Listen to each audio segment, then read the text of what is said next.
Hi, I'm Pete. And I'm Nat. And this is the Hire Yourself podcast.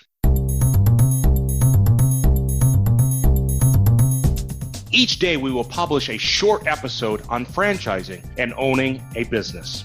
These small bits of information will help you be a better entrepreneur and business person.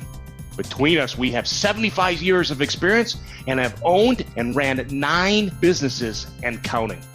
Hi, I'm Sean, and if you've been listening to the previous episodes, you know I am the producer of the Hire Yourself podcast.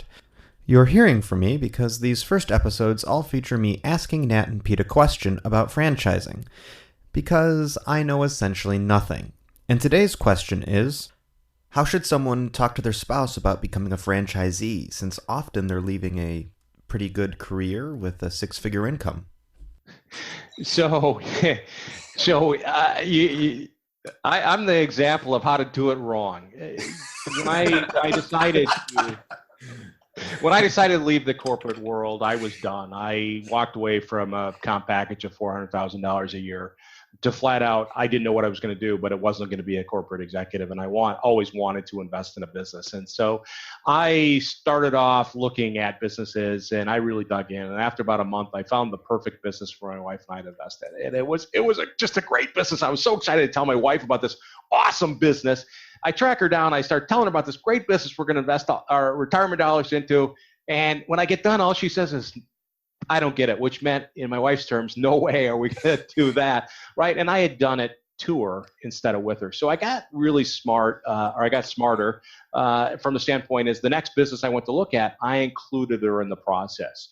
So when it was time for the franchisor to tell us about what the business model was about, she listened to that. She was on that call. When we called franchisees to learn about their experience, if they're happy, if they're making money, she was on those calls.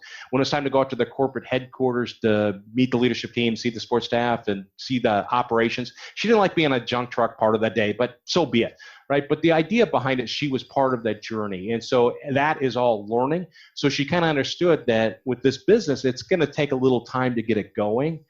But the important thing was the education and including her in the process so she could understand and support the decision to invest in the business. And so a big part of this is that you have to include your spouse because this is a big decision. And when we talk about not having an income for 12 months, you just have to understand what you're doing and the risks you're taking. Yeah, I totally agree with what Pete said. I think it's much more strategic to include your spouse early on in the entire process versus just trying to drop it on her later. I always tell my candidates it's easier just to include your spouse in this process versus trying to catch them up on all the information that you're learning about. So I think that's the best approach.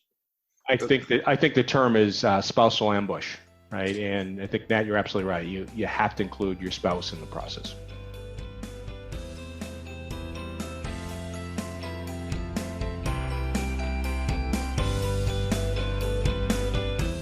Thanks for listening. If you enjoyed this or any of our episodes, please subscribe to the podcast. And it would be absolutely amazing if you give us a rating and review. We hope you listen to us again tomorrow.